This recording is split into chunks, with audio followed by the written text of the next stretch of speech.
Qarindoshlar, men bugun assalomu alaykum, hurmatli aziz muajirat qarindoshlar. Men bugun soat 9'da naq maydon qilmoqchi edim. Mening hozir 9'dan bir 15 o'tgacha boradigan bir muhim yerim chiqib qoldi. Shuning uchun qisqagina qilib buni tugatmoqchi. Mening yana deydigan gapim, boshqa gapim yo'q. Dunyo Uyg'ur qurultayining raisi To'lqin Iyso va uning boshchiligidagi indigenizlar Shvetsiyaga kelib yoshlarni tarbiyalaymiz deb nima qilmoqchiki, mening u ishlar bilan ancha kirishib ketganim yo'q. Meningki o'zimning masalasi to'g'risida, ya'ni To'lqin Iyso mushunda bu yaqinda bir bola paydo bo'ldi. Mushunda ota-onamni Xitoy hukumati qurultayni tilavasam ota-onamni qo'yib berdi dedi. Undan keyin meni odamlari va undan keyin Norvegiyadagi Abdurshid shundaq shundaq To'lqin Aysoning gapiga tamg'a besib, shu erkin tekaslar shundaq gaplarni qildida. Zumurtayning dadasi undan keyin menga to'plari ig'ir haqorat qildi. Ig'ir haqoratlarni qildi. Kesal dedi, oq chekidu dedi. Bütün qilmagan töhmatlar qolmadi. Hatto qari savatlarni ichib qilmagan töhmatlar qolmadi. Hatto mening bechora ota-onamga turmadagi sening opangni mushta do'ng'ay tiqib turib temir kaltaklarni, top kaltaklarni opangning ko'tiga tiqyotidi deb yomon satgaplar bilan tilladi. Chunki men eng oxirida Dunyo Uyg'ur qurultayiniki jipini kesib etish kerak, NEDdan to'xtatib etish kerak kelayotgan pullarni degandan keyin pul masalasi chiqqandan keyin bu yerda bular chaponni ta'til kiyib chiqib menga ig'ir haqoratlarni qildi. Hatto men bu qilingan narsani hatto ochiq-oshkor ota-onangni o'ltirib etamiz deb menga nima qildi? Ovozliq gaplarni qildi. Shundoq tahdidlar bo'lib keldi. Men bu narsalarga parvoyim falak qarshi turib keldim, chunki men har qachon har narsaga tayyorlik bilan bir chiqqan odam. Mundaqla chiqib qolgan bir inson emas. Shuning uchun Xitoy hukumatiningki Xitoy hukumatining qo'lida mening ota-onam bo'lsa, Xitoy hukumatining Yevropada konsullari bor. Har narsani pulga setib olgani bo'ladi. Xitoy hukumati bu narsani obdan biladi. Shuningga Xitoy hukumatining bir davlat bo'lish bilan men bilan undaq cho'ng bir inson bilan men bilan unda cho'ng o'yinni o'ynamaydi deb o'ylayman. Ammo bu yerda Xitoydan bekarak menga hujumni qilib ketganlar Uyg'urlar bo'ldi. Chunki men bu yerga kelgan chaqda Shvetsiya Uyg'ur komitetida ishlagan chaqda, hatto 2014-yili shu Norvegiyadan 3-4 xotin davolangan, Yaponiyaga borgan chaqda ashadimmi Yaponiyada mening navradamga, yiroq bir tuqqan keladigan bir adimizga ashada mening shu g'aybatlarimni qildi. Bular burundan boshlab sesitishga boshlagan, chunki bularning ba'zilari biladi mening chiqishlarni bilib ketganimni. Onundan keyin g'uljiga bag'anlar bo'ldi, chaqqanlar bo'ldi. Ularning 20 yillik akalari, inilar kesilgan bo'ldi, ammo ustoynab shuga tangsixandagi narsalarni chiqarib berdi. Dunyo Uyg'ur qurultayining raisi To'lqin Iyso o'zining xatoligini e'tirof qilmoqchi yo'q, menga tuhmat chaqildi. Bir qurultayninki bir tashkiliy xalqaro bir organ bo'lish sifati bilan menga o'xshash Xitoyninki ota-onasi turmadagi bir insonning bir bolasiga mening ota-onamni inson qatorida ko'may, meningki o'zining Dunyo Uyg'ur qurultayining ichidagi jasuslarga, o'zininki xoinlarga chapayib, menga tuhmat bağıldı ve meni qarıldı adamlarını ishga silib. Mayli ola meni qarlamdi yoki meni nima qilamdi, mening psixikamga nomer qo'ymoqchi bo'ldi. Men o psixikamga nomer qo'yg'izdigan odam emas. Mening psixikamga nomer qo'ymaydigan bo'lsa, u yerlardan men o'tib ketdim. Xapamanglar, mening psixikamga nomer qo'ysanglar, o axmaydi. Shuningga To'lqin Iyso efendim hamda u bu yerda yoshlar tarbiyalamdi, NEDning pulini yamdi. Yana birsini qilamdi. Shuningga men To'lqin Iyso efendim menga mening javobimni berish kerak. U bola menmi yoki men emasmi? Agar ashta bo'lsa, mana tunugun chiqib ig'ir haqoratlarni qildim, qo'ng'a patirmadim, andaq qilmadim. Darhol Shvetsiya saqchisiga almana qilish kerak. Chunki hozir Amerika boshliq g'arb Xitoyninki saqchixonlaridagi Xitoyninki Yevropa, Amerika saqchixonlariniki ishlaydigan xodimlarni tutyotdi. Meni ashta deb chaqsin. Xitoyninki jasusi bizga tahdid qilyotdi kelgan chaqda deb meni chaqasin. Saqchi darhol keladi. Matbuot to'g'rilayli, advokatlar go'ramning pulini to'lasin, darhol uchib kelsin. bir hafta vaqti borki 30 stavkaga ulgurdik. Biz xalqning oldiga chiqaylik. Menmi bundaq og'zimni buzib, bularni tillab, nima qilib, boshqa bir qarindoshlarimiz uqmay dunyo Uyg'ur qurultayini yaxshi deydigan qarindoshlarimiz uqmay kirib qolsa, ularni tillab soldi ekanman. Muajiratda ko'ngil og'riqidan jiroq bo'layli, jidal majra, fitna fasod obo deydigan, unimi yo'q qilayli. Men oldimni qildim, maydonimni hozirladim. Bularmi maydonni hozirlasam, Shvetsiya qaysi sot mahkamasi, qaysi saqchixonasi, biz yuzma-yuz o'tirib, bo'lsa Dilshod Rashidning Zulfiya degan xotinash tarjimonmi? Shu kep, shu qilsin. Qayerdan qanday bo'ladi, nima qiladi, shuni bir qilsin. Bular eni deydi, yoshlarni tarbiyalaymiz deb, 17 yilning yog'i, yegan pul, qochoqchilik, zahar atkazchilik hammasini biz bir dövrdə açaylik. Ya men jasosup chiqay, yoki bularning orasidan chiqsin, ma qurultayni yib etayli. Amerikadagi Elisa xonim eni deydikin Ömer Xanatniki siz Uyg'urchangizni yaxshi bir amerikalik bo'lish sifatingizdan mana sizlar anglayapsiz. Siz mana sizlarga mushohid bo'lyapsiz deb o'ylayman. Siz cho'qim ko'rasiz bu narsalarni. Bu narsalarni sizmi ko'rib qo'ying. Shunday bir ishlarning bo'layotganini Amerika hukumatiga desangizmi bo'ladi. Shuningga Dünya Uyg'ur qurultiyi maydonni hozirlash kerak. Bugun Nijat Turg'un apandimni o'tirg'isaklar tushdi. Bir ikki kunga qolmay Abdushukur Samsaq apandim Shvetsiya Uyg'ur komiteti nomidan maydonga tushdi. Xolisa Najmiddin apandimni tushsa bo'ladi, Dilyar apandimni tushsa bo'ladi, Sodiq apandimni tushsa bo'ladi. Biz bu narsalarni, ixtiloflarni yechib etishimiz kerak. Biz bu yerdagi problemni tugatishimiz kerak. Uyg'urlar birlashishi kerak. Uyg'urlar birlashishi kerak. Uyg'urlar hamkorlik o'rnatishi kerak. Pishtiqodan jiroq bo'lish kerak degandan keyin ya meni kesim qilib, men ashundaq bushlar deganlikda Xitoyning odam bo'lib, meni bank kartalarim tashiysin, WeChatlarimni tashiysin. Bir yerlardan ovoz kelmaydi deb Nijat Turg'unga degan. Akal, nimani akalsan? Bütün narsalarni qilsin, mening bütün arxivlarimni tashirsin, WhatsApp'larimni tashirsin, telefonlarimni chetin qilsin, bütün narsani qilsin. Men oldiga mardonlikdan chiqishga tayyor. Shuningga mana bu kelganlarning ichida Qalbinur Sidi xonimmi borki, bularga nima ish bo'lyapti zodi deb qo'ysangiz bo'ladi.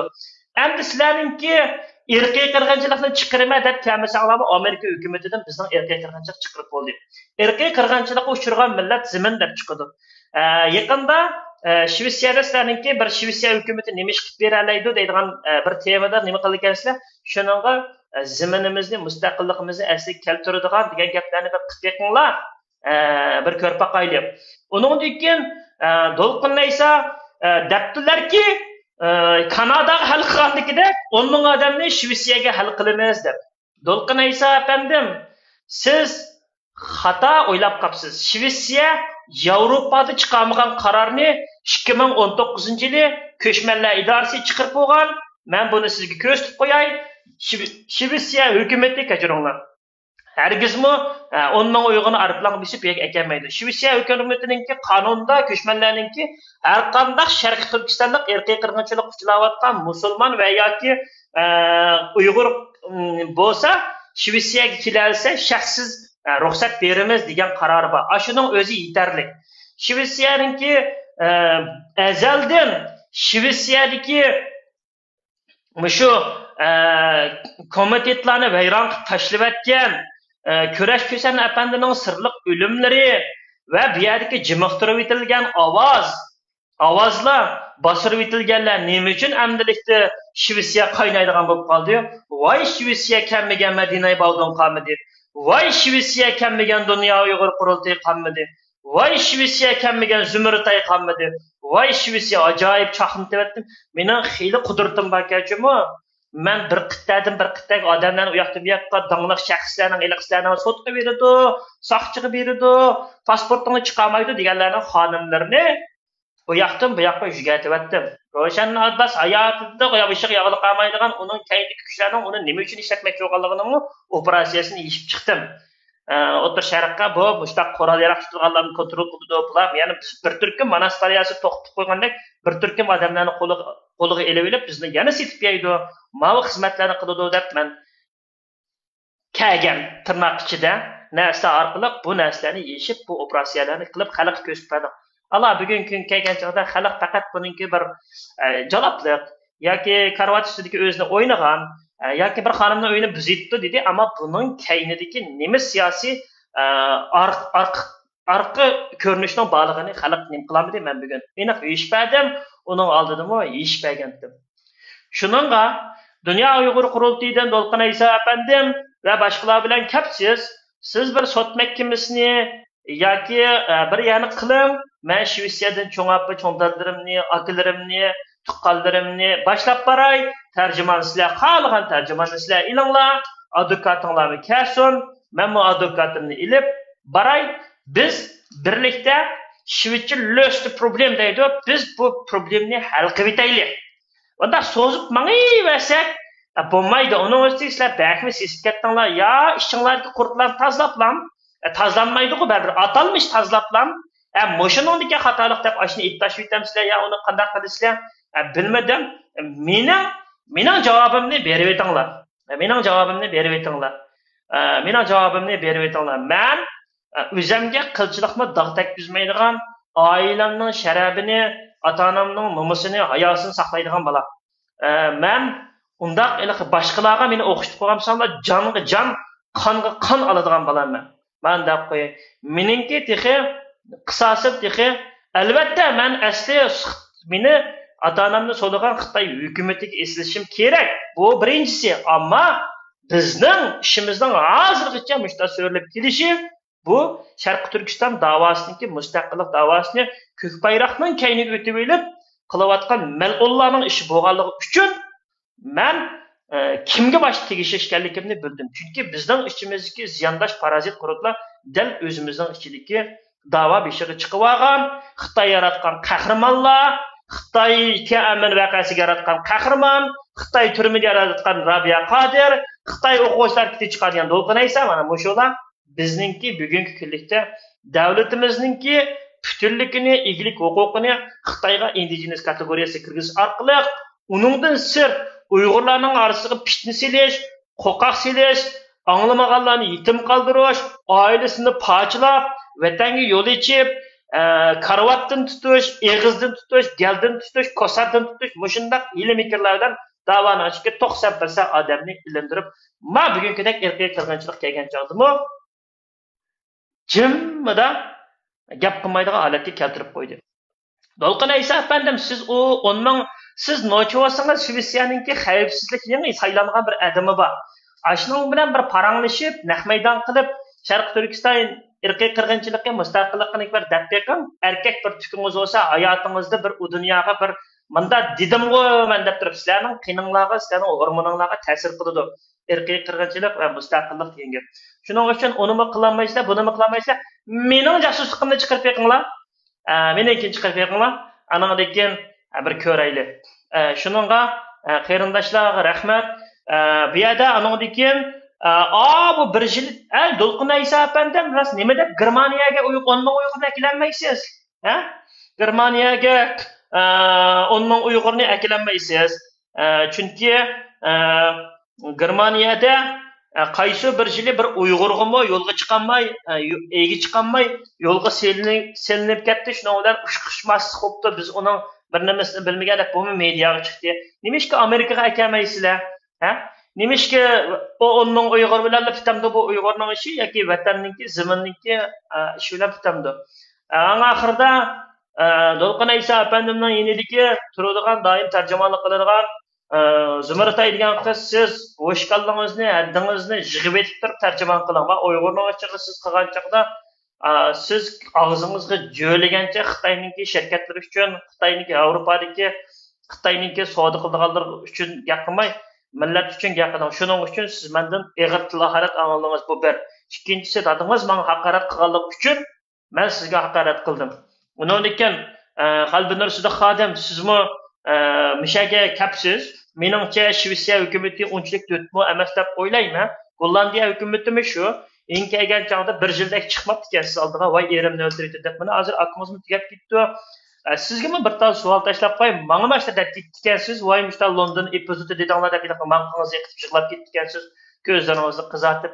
Bir yıl Gollandiyada kelgan odam yo'shirin holatda yurib ketasiz. Keyin nima ishlar oldiga chiqishingizga sabab bo'ldi? Endi hozir burungi Xitoy yo'ldoshingizni o'ldirib yutdi deb qo'rqib ekansiz. Endi yaqinda hech qanday yo'ldashingizning o'lib ketishidan qo'rqmay qahramonlik bilan shunday lager shahidlik nimasini beryapsiz. Sizni oldiga bu kuch qaysi kuch bo'ldi? Milliy g'ururingizmi va yoki boshqa bir yerlardan kelgan buyruqlar sababdan bo'ldimi? Shuning uchun Shvetsiya hukumati hammani biladi. Shvetsiya hukumati Sayragul xonimni Qozog'istonda o'nda intervyu qilib, oladigan qo'lidagini olib, material ichidagini tortib, yozdiganini yezib, unga qilani qilib, hammani bilib Shvetsiyaga maxsus bir oyatlan o'tag'izib, ham akab o'rlashtirib qildi. Men jiqqa qilishimning hojati yo'q. Menga o'tganda Qalbinur xonim tegib kelsin, men sizga tegib qo'ydim. Yana tegma desam, men sizga tegib chataq yo'q. Menga faqat javob kerak. Men xalq bo'lish suputim bilan, o'qituvchi bo'lish suputim bilan so'rayman, terikmay, chiqanchimay javob beringlar. Unda bo'lsa, qarindoshlar Xudoga omonat, mening vaqtim to'shib qopti, men qiladigan ishimni qilay, Allohga omonat.